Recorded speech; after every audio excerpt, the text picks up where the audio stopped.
Hello everybody, and welcome back to yet another episode of Poly Live, our 5th episode of the season. We're excited to have you. I'm Devin O'Brien. And I'm Noni Okoye, and we are live from the University Union.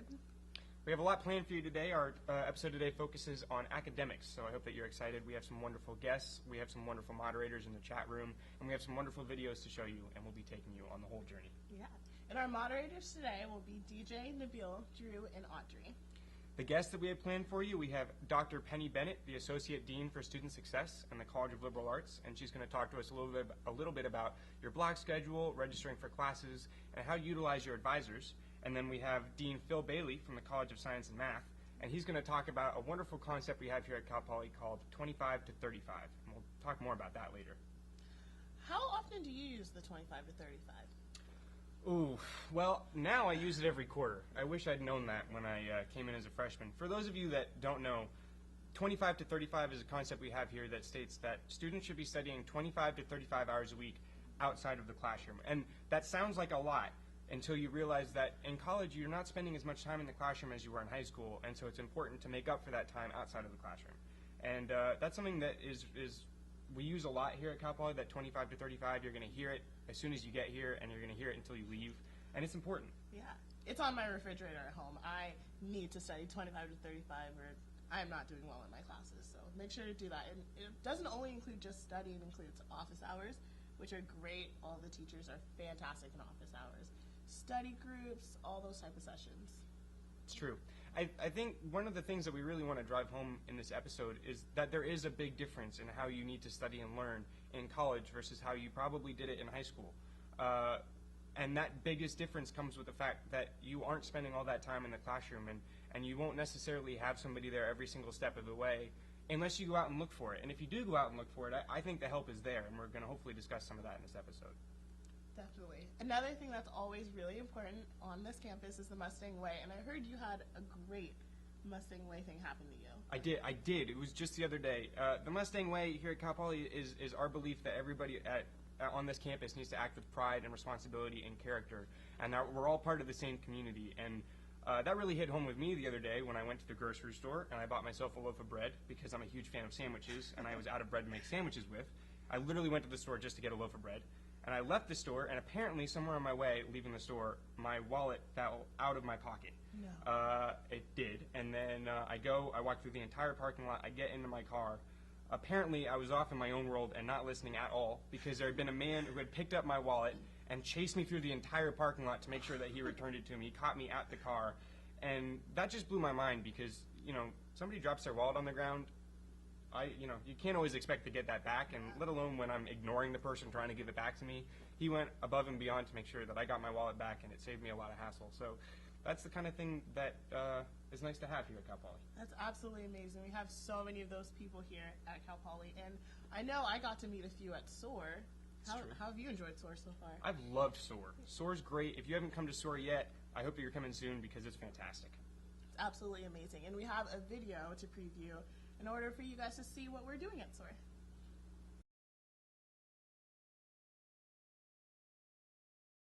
Hey everyone, I'm here at Soar, checking out all of the awesome opportunities the orientation programs has to offer. I'll be meeting with students, supporters, and some really cool leaders to talk about why you should come to Soar this summer.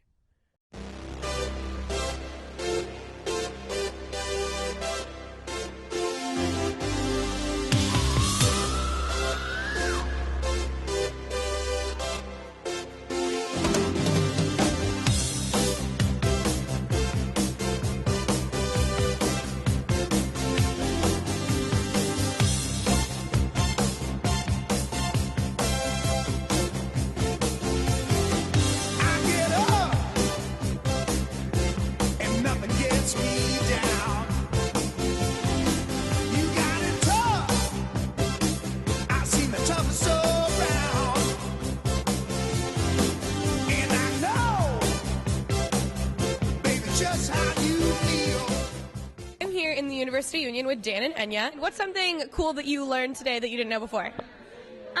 We learned a lot about the safety and how to take care of yourself on campus and others, so that was really cool.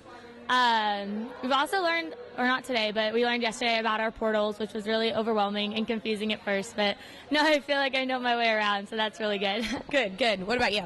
I learned that there's like a lot of resources and a lot of support systems, like support things that can help you out while you're getting used to Cal Poly. So I thought that was really awesome and really encouraging for me when I get back, when I start living on Cal Poly. What's something that you're really excited for your student? The learn by doing. That's my favorite thing I think about Cal Poly so far. It's a really neat concept. So this is Will. Will, how's it going? Oh, it's going great. Why should students come to Soar?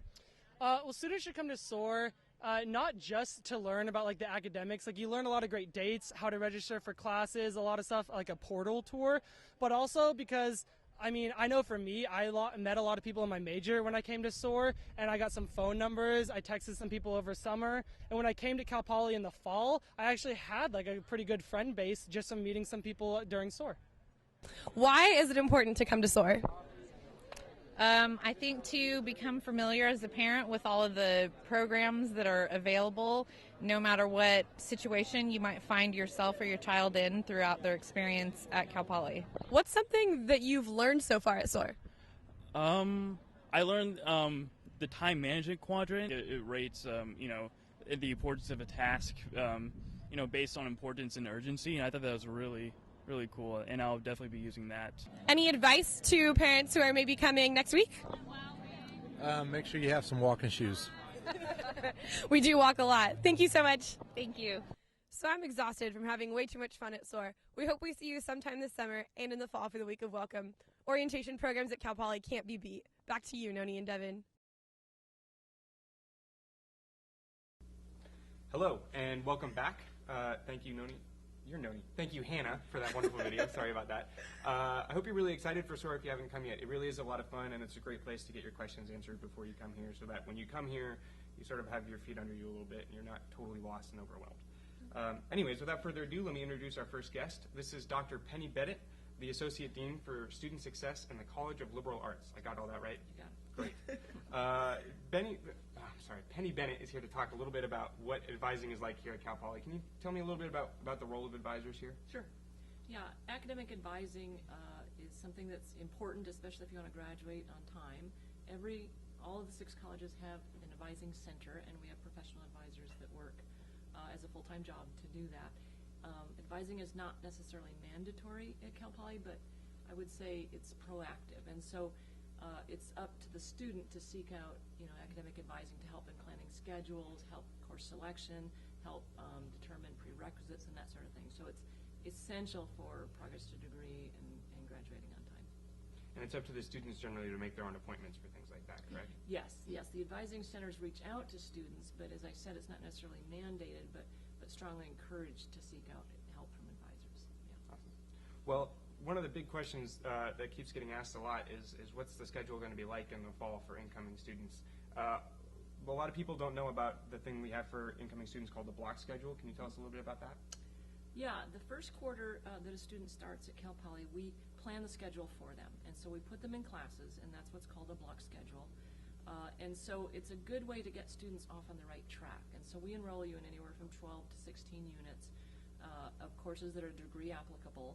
We work with all the departments on campus to make sure that you're getting the right classes. It's generally a mix of both major courses and GE courses. And those will become available August 7th through your Cal Poly portal. So at that point, you'll see what the classes are that you're registered for fall. I want to state again that it's only for fall, then beginning after that, students will register on their own. Great. We have a question from the audience from Batman, and he asks, is it too late to send in AP scores to receive credit? Mm-hmm. Very good question, Batman. You should know this. It is not. However, I think the deadline for sending them in to be incorporated in the block schedules were July 15th. And so if you didn't get them in before then, we may not be able to necessarily guarantee they're processed and reflected in your block schedule. However, you should still definitely send them in, because what can happen is if we can't, let's say you took an AP test that you got credit for, and we put you in a class that reflects, you should have gotten credit for that, we can arrange your schedule, or you can arrange your schedule actually also. So it's still important you get those in, but certainly get them in as soon as possible. Perfect. And also, back to the subject of advising, we had a question from Polyamorous, and he wants to know, how do you know who your advisor is? I love these names the students are. That's a very good question, and there's different types of advisors. There's professional advisors, and some colleges have faculty advisors, and there are many colleges that also have peer advisors. And so, oftentimes you could have all three working with you. So the easiest thing to start out with is go to advising.calpoly.edu, and that will give you a link to any of your college's advising center.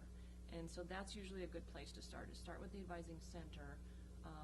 During the week of welcome, oftentimes you'll be introduced to your academic advisors, whether it be professional or faculty advisors. So, but I would start out with advising.calpoly.edu. One of the questions that we also get a lot is once you have your schedule as your block schedule, if there's something that you want to change, are there things that we recommend it's okay to change when you have this situation and it's not okay when you have this situation? Do we have guidelines for things like that? Yeah, that's a very good question.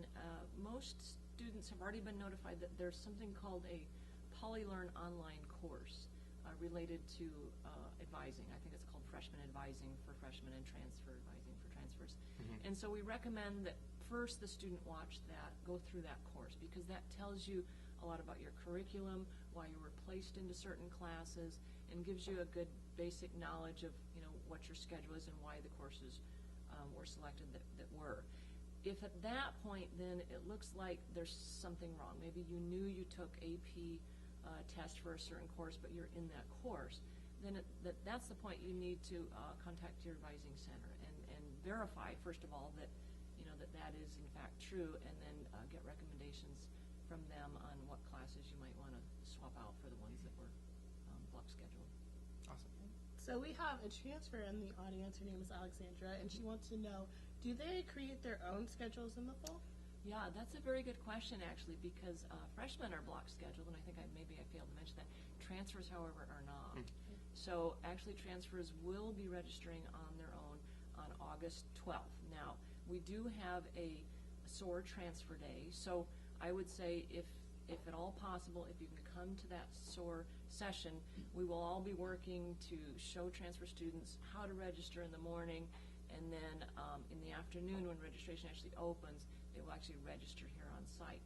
If a student cannot come to the transfer Soar, again, we recommend looking at the PolyLearn online transfer course to get familiar with what they'll be registering for. But then again, on August 12th, on that same day, whether they're on campus here or not, they will be registering themselves. Yeah. So for those transfers who are registering on August 12th, and then for the freshmen that are going to be trying to learn how to register for the winter quarter, do you have any advice that you can give them as something to keep in mind as they begin that process of looking for classes to register for and going through that whole process? I'll give you 3 pieces of advice. Advising. Now, I'm curious, have you sought out advising help when you were navigating your course selection? Oh, definitely. Yeah. I know for engineering, or at least for biomedical engineering, there's some classes that we need to get course approval from our faculty advisors, so definitely had to go there. Yeah. Yeah, I'm more of the stubborn type, so when I first got here, I was trying to figure it out on my own, and I remember one instance where I had to slave over the course catalog for 2 hours trying to understand what I need to take to graduate and if I'm going to graduate on time. And then in the end, I decided to make an advising appointment, and the appointment was 20 minutes long, and she understood in 20 minutes what it took me 2 hours to kind of understand, and she got me back on track, so Yeah. it's very helpful. And just to add a little bit more to that, we do, for winter registration for freshmen, all of the advisors go out to the resident halls, and we invite students, whether you're living in Trinity, for example, is the College of Liberal Arts resident hall, and so we bring our advisors there, but even if you're in our college and you don't live in Trinity, we invite you to come on those days, and we will help teach you, how to register for winter courses. So we do reach out also. It's not just having the student come to the advising center. We reach out to students in various ways through workshops and different things throughout the quarter as well. I will also mention the week of welcome is a time where we're adding in some advising specific workshops or breakout sessions. And so that's something new we're trying this year. And again, every college will have a college-specific option for students to attend to, again, get familiar with their curriculum, know what they're going to be thinking about taking for winter, you know, how to plan for prerequisites, registration priorities, all of these sorts of terminologies. So we have an international student in the audience, and he's done some of his upper division courses already. He wants to know, how do you know which classes get credit? Sure, that's a very good question. So if it's from a university outside of the state of California or international, we generally defer those articulation questions to our evaluations unit on campus. So evaluations at calpoly.edu is probably a good email source to just go ahead and send the course information to them and explain what program they're in and such. And they're very good about getting back with students to, you know, look at the course description, make an attempt to evaluate what course that would articulate for at Cal Poly. Okay, and then also Adrian asks, if you're taking a college course and the transcript won't be in until later next week, can you still send those in? Yeah, absolutely. So again, depending on where it's from, oftentimes the advising centers can give an idea of what the course might articulate for. Getting the transcripts in and actually have them evaluated, that might take a little bit more time, but that's the official record that shows yes, Class A articulates in for Class B. But in the interim, again, talking to some advisors or evaluators to say, hey, this is the class I took, it's not yet processed, which one is it most likely to count for, you know, can be done anytime. One other question that I thought of is every single major has their own set of classes that they require every student to take, and then obviously there's general education classes that go along with that. If students are interested in finding out more about what classes they're required to take before they graduate, what's the best way to go about that? Probably, again, I'm not throwing out a lot of websites here because the web is such a great source of information. So probably the best thing is to start at catalog.calpoly.edu, and I believe there's a link that says either flowcharts or curriculum sheets. So there's a curriculum sheet for every single major, and it's one sheet, and it has everything you just mentioned. It has the major courses, support, if there's support, general education, and that curriculum sheet is really, you know, a good starting point, and then the student can begin to check those off. So they know, you know, what classes they'll take for fall, and they can check those off, and then sort of start plugging away at, you know, the courses off the curriculum sheet, or the catalog in general. Again, the curriculum sheet is one snapshot of what the degree requires. Perfect. All right, well, thank you so much for talking with us and answering all our questions. We're going to go over to Dan's corner where he's going to show us all the best places to study on campus.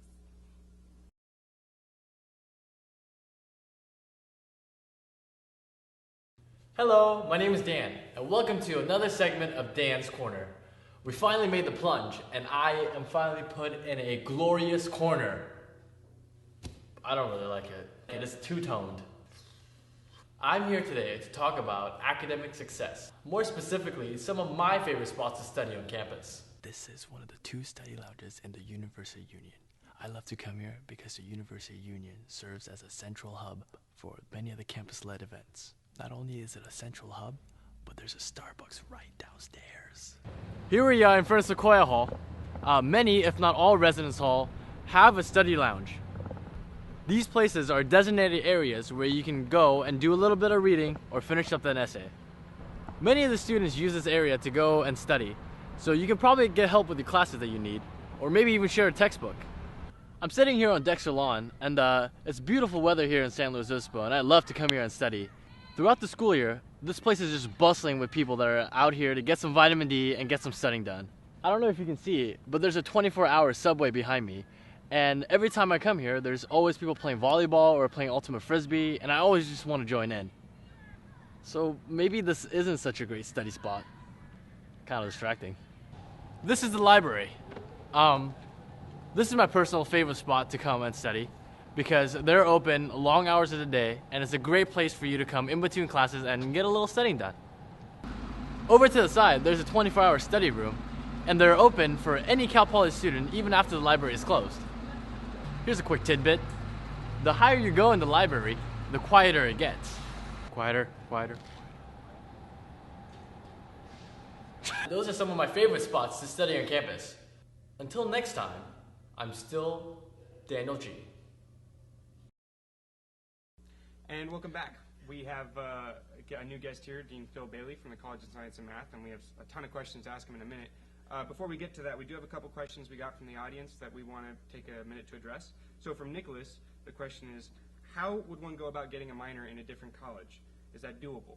And yes, it's absolutely doable. I know a ton of people that do it. If you're interested in that, what I would recommend is going to see your advisor as soon as you get here, and then talking to your own department and the department for the minor that you're interested in, and understanding what it takes to add that minor, and then it's absolutely doable. I know a lot of people that do it. Yeah. Our second question is from Golden State, and the question is there a housing tour during SOAR? I'm very tongue-tied today, I'm sorry. Is there a housing tour during SOAR? And yes, there is a housing tour that happens while you might be here, but it's actually not part of the SOAR program. There's a housing tour that happens every day at 3 o'clock, and SOAR is a 2-day program that ends on the second day around 1 o'clock. So if you're interested in hanging around for a couple hours after the SOAR program has ended and then taking a housing tour, I really recommend that. Oh, yeah, definitely do it. Awesome. Well, that's all the questions we have. Okay, perfect. So we can start. Here we go. So for incoming students, how is the best way to prepare for the difference between academic excellence for high school and then for college? Well, the first thing you have to understand is what is the difference. You both talked about it a little bit. In high school, you're in class a lot, 35 hours a week, but you didn't study very much. I know that because I look at the national statistics. The national statistics suggest that high school students study 19 minutes a night. Cal Poly students say, I give them about an hour a night. But if you take an hour a night, 5 hours in high school, 35 hours that you're in class, it's a 40-hour work week. When you get to Cal Poly, you're going to be in class 15 to 20 hours a week, a whole lot less. So if you do this, you see this, 25 to 35, people roll their eyes. They say, that can't be. How could I ever do that? And the reason you have to do it, if you're in class 15 hours a week and you add that to 25, it's the same 40 hours as in high school. Do you think it should be harder in college? Well, then put in a little bit more than 25. But the responsibility's on you. An example I give, I ran a marathon when I was 38 years old. I set a goal. You should set goals. My goal was to break 4 hours. I absolutely did. 3 hours, 66 minutes, no problem at all. And so if you want to run a marathon with a mediocre time, I'm your coach. But guess what? I can't run the hills for you. I can't stay hydrated for you. I can't eat nutritiously for you. I can't sleep for you. And I can't run the marathon for you.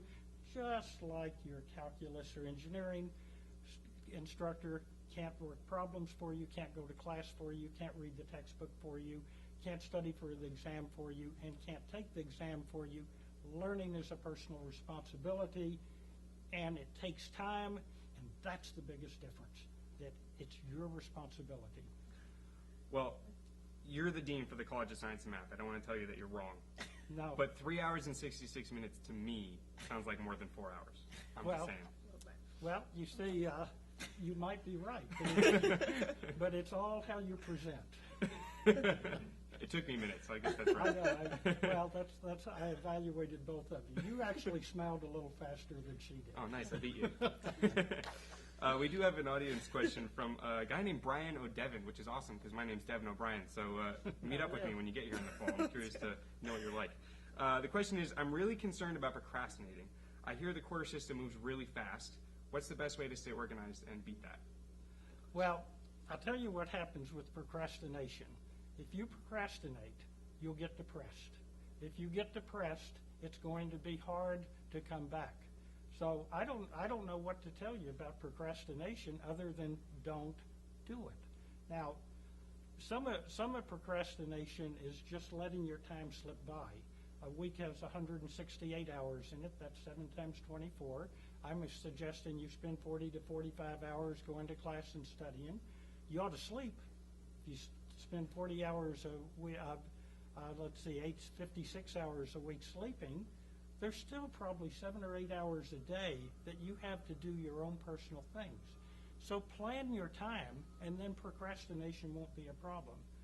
But if you get behind, it's really hard to catch up.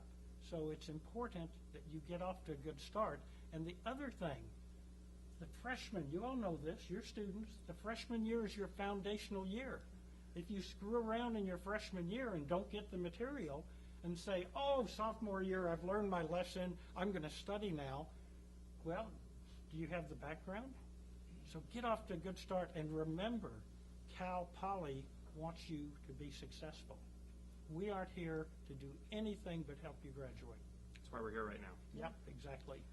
We have another audience question. This one from Alexandra. I have to be honest. I don't know the answer to this. The question is, if a class has a prerequisite, is it possible to co-requisite and take those classes at the same time? Sure, but you have to ask the instructors. In some cases, it's possible. In most cases, it isn't. If a class has a prerequisite, why not just take the prerequisite? You know, and then take the regular course. So I would say in most cases, take the prerequisite first. Perfect. Thank you. So I know we started to talk a little bit about the 25 to 35. What's included in this? Does class count? Does office hours count? 25, 35, this is actually very superficial. What it's telling you is outside of class, you have to study hopefully at least 25 hours a week. Now, just look at me. Do you think college is more difficult than high school? Do you think you need to put more time in it? If your answer is yes, what's your answer? Yes. Oh, yes. Yes. Good job on that answer. I got one. Do you think most college students do? Most college students decrease their commitment to education because, remember I just said, between studying and class, you're about 40 hours a week in college. 40% of college students study 10 or less hours per week. 40 to 45% of college students never get a college degree. I wonder who the ones are that don't get a college degree. It's the ones that aren't studying. Now, our students study. Both of them said they study. If you study, you'll get a college degree. We have excellent graduation rates here at Cal Poly, but it's your responsibility. Do you know what learning is? I thought I did, but you're confusing me. Maybe I don't. Well, that's a big thing for new students, is to really understand what learning is. You may have heard it's in a lot of different ways. Chinese proverb, I hear and I forget, I see and I remember, I do and I understand. Well, I hear and I forget is lecture. That's when people are talking to you, just like I'm talking to all of you. You could look and say, boy, I understood what he said, but is it yours or is it mine? It's mine, because I'm the one who did the talking. You have to get down to I do and I understand, then that knowledge becomes yours.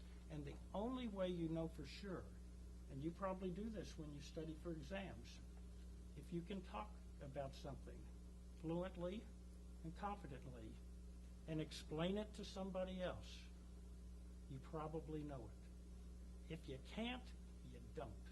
And so it's important that you really, really learn. We have another audience question. That's fine. Okay. This question's from Batman. Again. The question is, how does note-taking differentiate from high school? Is there a big difference using a laptop instead of a notebook? Well, gosh, that's hard. I went to high school over 50 years ago, and I didn't take notes in high school, so that's a hard thing. I do notice that a lot of students today don't know how to write with their hands because you're so much on computers and laptops and things like that. I think note-taking is very important, and it's really about the best way to chronicle what you heard in a lecture. But lecture instructors are going to use PowerPoints and other things too. With web now, they put some of the notes up on the web. So however you do it, I mean, it's a good question. But the final question is, how do you make sure that you have mastered that material? So taking the notes is important. Actually learning what it was that was taught is more important. I know that for me, I take notes really well on a laptop, but it's hard because Facebook is only 2 clicks away on a laptop, and you can't do that with a notebook. So. Well, the other thing, try to take organic chemistry notes on a laptop. Yeah, it's a little different. Yeah. And I wouldn't do Facebook while I was in a class anyway. Of course, I'm not saying I've ever done it. I'm just saying the temptation's there. Yeah. It's the note taking's important, but the other thing I would say though, some people take notes better than others, and I wasn't good at this, and I did well in school, but more people than not they get into study groups, and the neat thing about a study group is that if you go to the study group and you've already tried to learn the material that you got in class, you've read the textbook, you've worked some problems, and now you're saying, here's some things I don't know. If everyone in that group comes to that way, then you can teach each other, and you can fill in the holes. And when you're teaching each other, what are you doing? If you can talk about something, if you can teach it to someone else, you probably know it. If you can't, you don't. And that is all, and any student here at Cal Poly that's made it will tell you that. Would you all say that? Oh, I can definitely. I mean, I haven't made it yet, yeah. But I'm saying that. Well, you're sitting here with me. That's true. Yeah. We have one more question from the audience, and then we'll wrap up. This one might be a rhetorical question, but the question is from Polly Amers, and the question is, can I get block scheduled into Dean Bailey's class? You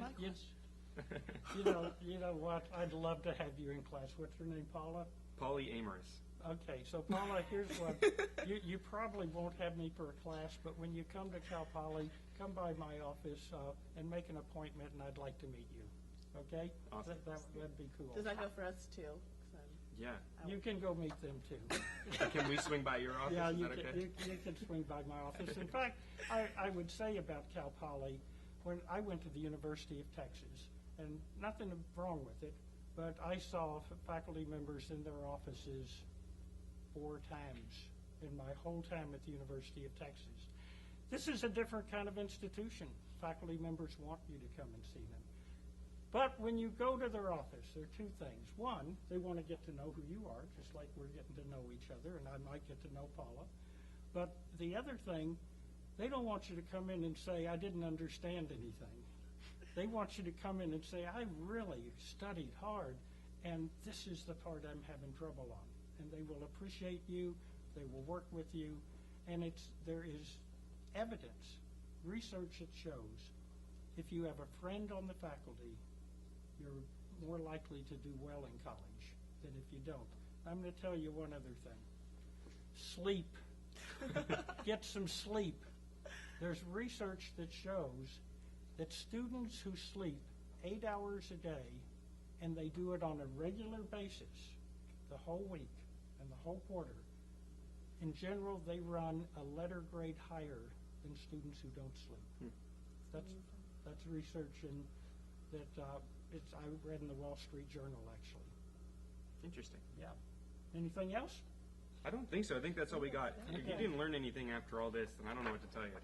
So here's what I tell you. 25, 35, we want you to be successful, and we really care about you. I love it. Make sure to do this. This is hanging on my refrigerator right now, just to remind me to do it. So we're going to go over to Hannah, and she's going to talk to us about the hidden gems on campus. Hey Noni and Devin, I'm here in the Graphic Arts building on the 2nd floor. Over here we have the Mustang Daily Newsroom, and over here we have University Graphic Systems. These are student-run organizations and really cool ways to get involved with your majors. I'm going to meet with representatives from each one and chat with them about what it's like to be involved with Mustang Daily and UGS. I'm here in the Mustang Daily Newsroom with Carly Rickards. Carly, why don't you tell us a little bit about your role with Mustang Daily? My official job title is Integrated Content Editor, so it's exactly what it sounds like, making sure all content across all media is integrated, specifically on the website. How is Mustang Daily different from another college newspaper? Well, Mustang Daily is student run, student printed, which makes us very unique and distinct, which is cool. There are always ways to get involved.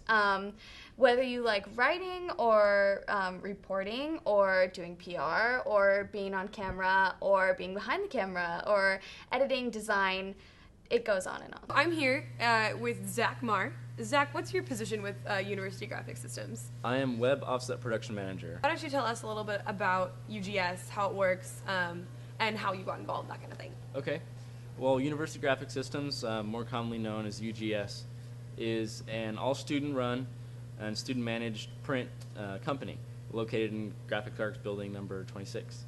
And what we do is we are print and copy. We're all student run, which is really nice because it gives us first-hand real-world experience of how to run a print shop and how to operate multi-million-dollar machinery. What would be your advice to a freshman student or an incoming student who's interested in getting involved with their major in Jersey?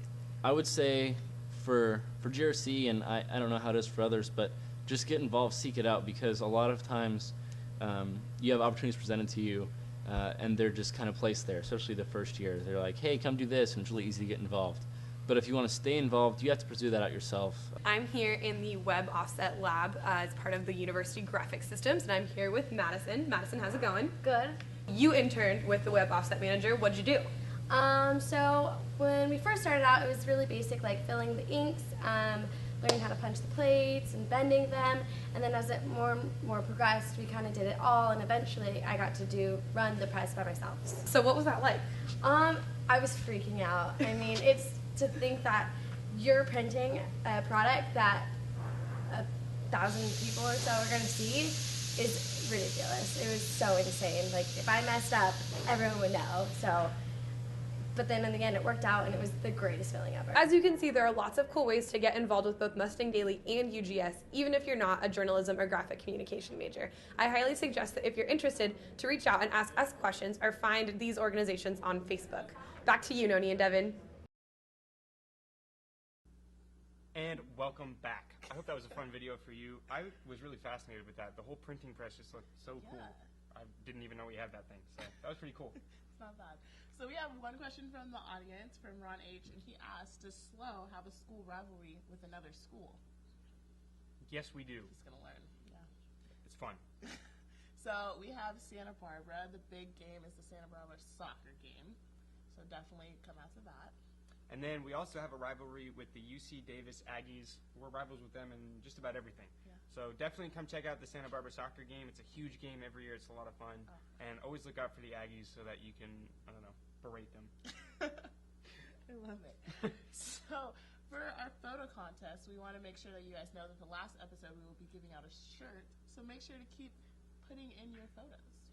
For those that don't know, make sure to submit a photo of you wearing some Cal Poly gear and then hashtag PolyLive on Facebook or Twitter. We'll check it out.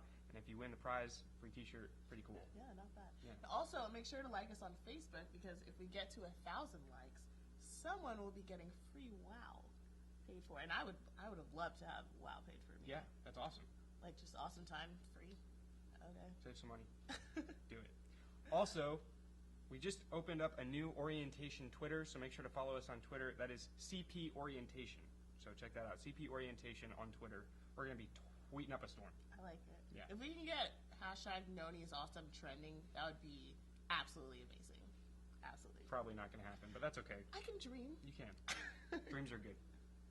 Make sure to catch us on our next episode, August 14th, and we will be talking about healthy living. We're going to cut audio in a minute here. Noni and I are going to thumb war, see who's better. I have nails, like, it's true, gonna, you it's have gonna nails. be bad. I have muscles in these things. So bring it on. Before you leave, make sure to fill out our feedback polls. We're always trying to improve here at PolyLive, and we want to hear what you have to say, so please check that out. And we will see you next time. Yeah. Bye, everybody.